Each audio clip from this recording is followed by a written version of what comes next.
When Silence Becomes Goodbye, a story of quiet endings, gentle healing, and the courage to choose oneself over a love that no longer speaks. They say heartbreak is loud shattering glass, screaming matches, and doors slammed shut in fits of fury. But ours ended in silence.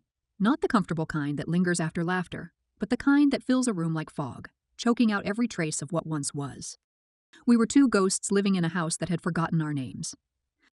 The day of leaving arrived without ceremony. The air was thick with the quiet before rain, the dull gray sky pressing against the windows of the apartment that had once been a home. The space between us had grown over time, a chasm neither had the energy to bridge. There were no accusations, no dramatic confrontations, just silence that had stretched so far it had become a barrier neither could cross. Packing took longer than expected. Not because there was uncertainty, but because the act itself felt foreign. Each fold of fabric, each item placed into the suitcase, carried with it the weight of moments once shared. A book we had read together, a sweater that smelled of winter mornings spent side by side. These things no longer belonged in the same space. Their meanings had shifted, just as we had. He remained where he always was, sitting at the edge of the couch, eyes on something distant, something intangible.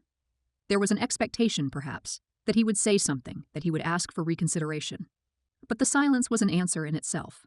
If he wanted me to stay, he would have given me a reason. But he didn't. He never did.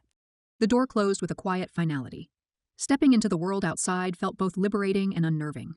The streets were the same, familiar corners and pathways leading to places we had once walked together. Yet everything felt distant, as if seen through a veil of separation. Every step forward was a conscious act of moving on. I stayed with my older sister for the first few days. Her guest room smelled like lavender and change. It was too clean, too sterile. I spent hours lying on my back, staring at the ceiling, wondering how things had slipped so far without me noticing. But maybe I had noticed. Maybe I had just ignored it, hoping silence was a phase and not a symptom of rot. The first few nights were the hardest. The bed felt too big, the air too still. Reaching across empty sheets out of habit, only to remember, was a painful repetition. The absence was loud in its own way. There had been comfort in familiarity, even in the slow disintegration of love. The adjustment was not immediate. It came in slow, uneven waves. I remembered our early days when he'd traced the lines on my palm and promised me forever. We made pasta at 1 a.m. because sleep felt like a waste of the night. We danced in the kitchen. We left love notes in the most inconvenient places: the back of my hairbrush, the freezer, inside his wallet. But those notes stopped. The kitchen became a place for silent dinners. The words turned into small, polite exchanges. Eventually, even those disappeared. Time passed in small increments. Mornings became routine, coffee brewed in a single cup instead of two. Work filled the hours that once belonged to conversations over dinner. The world did not pause for heartache. It continued, indifferent to individual losses. There was solace in that thought.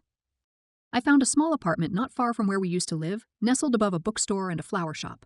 The scent of old pages and fresh peonies filled the stairwell each morning. It was a strange comfort. Life, continuing. Healing was not dramatic. It was found in simple things. An afternoon spent in a cafe without checking the phone for a message that would never come. A walk through a bookstore without feeling the ache of old memories. And a quiet evening without the weight of expectations. The absence turned into space. Space turned into clarity. He didn't call. Not once. I suppose I didn't expect him to, but still, I had hoped. There's something cruel about being forgotten by someone you remember every day. But I didn't break. Instead, I stitched myself together slowly. I started painting again. Nothing serious, just abstract washes of color that matched my moods. On days I felt grounded, I painted with earth tones. On days the sadness crept back in, I bled blues and grays onto the canvas. There was no dramatic rebirth, no makeover montage, just the slow reassembly of a woman I had once been before I made myself small for love. Life adjusted. New routines formed. The things that had once been shared no longer held the same significance. There was no need to avoid places or moments. They belonged to the past, and the past had no hold unless given permission. The bookstore owner, Mrs. O, reminded me of my grandmother, sharp, warm, and fiercely observant. She offered me part-time work, and I took it without hesitation. Sorting books, organizing shelves, it grounded me. She never asked about my story, but she always made sure to leave hot tea on the counter when I looked particularly tired. It was in that small store that I began to feel again, not just exist, not just survive. One afternoon, while shelving poetry, a man approached the counter. He looked lost in the way only someone searching for something intangible could look. His name was Jehoon. He asked if we had a book that was long out of print. I offered to help him look through the archives. We didn't speak much that day, but his eyes lingered a little longer than most. I told myself not to read into it. I wasn't ready. I wasn't sure I ever would be. Still, he returned. Sometimes for books, sometimes for conversation, always with a quiet kindness that felt like a balm I didn't know I needed.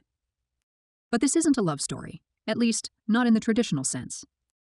Because before I could let anyone else in, I had to forgive myself for staying too long, for mistaking endurance for love, for believing silence could be salvaged. The realization arrived unexpectedly. Standing before a mirror, observing the reflection that had once seemed unfamiliar, there was recognition. Strength had replaced hesitation. The choice to walk away had been the right one, not because it was easy, but because it was necessary. Letting go was not about forgetting. It was about choosing oneself when another would not. It was about understanding that love, when no longer nurtured, fades. And when it fades, the only way forward is through acceptance.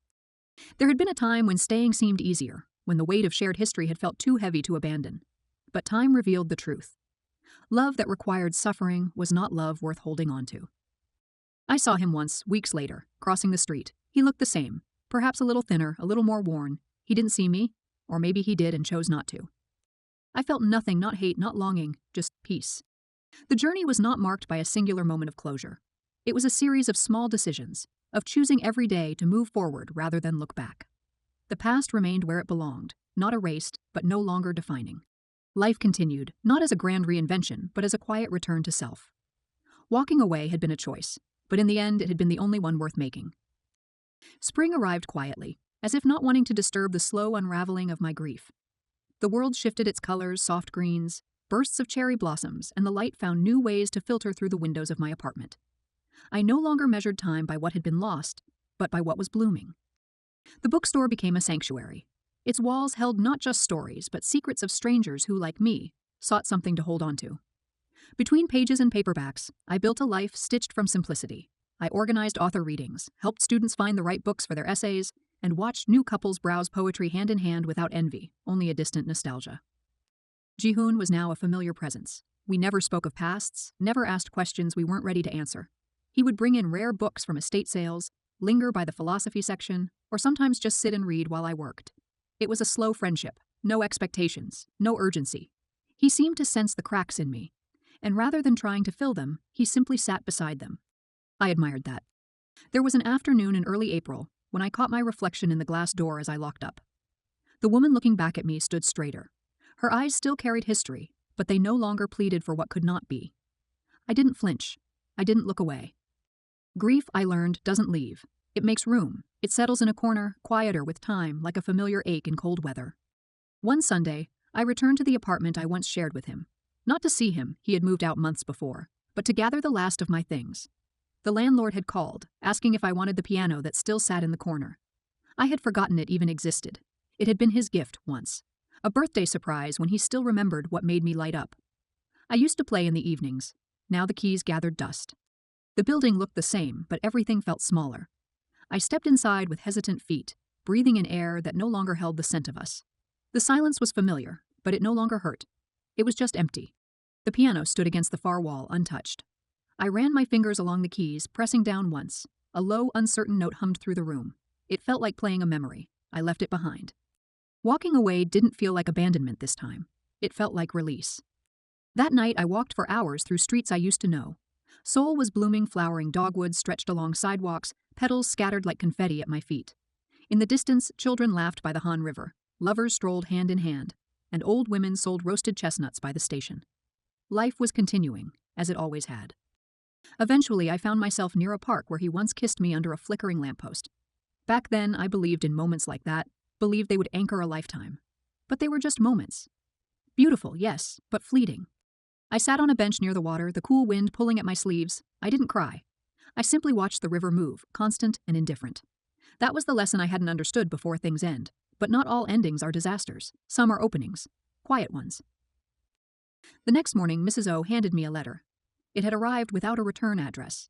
Her expression was unreadable as she passed it to me, her fingers brushing mine with something like concern. The handwriting was his. I read it in silence behind the counter, the familiar loops of his words pulling at places I had sealed shut. He wrote of emptiness, of realizing too late what silence had cost him, of mornings where he reached for a body no longer there. He hadn't expected me to leave. He thought I'd wait, that I always had. There was no apology, only regret.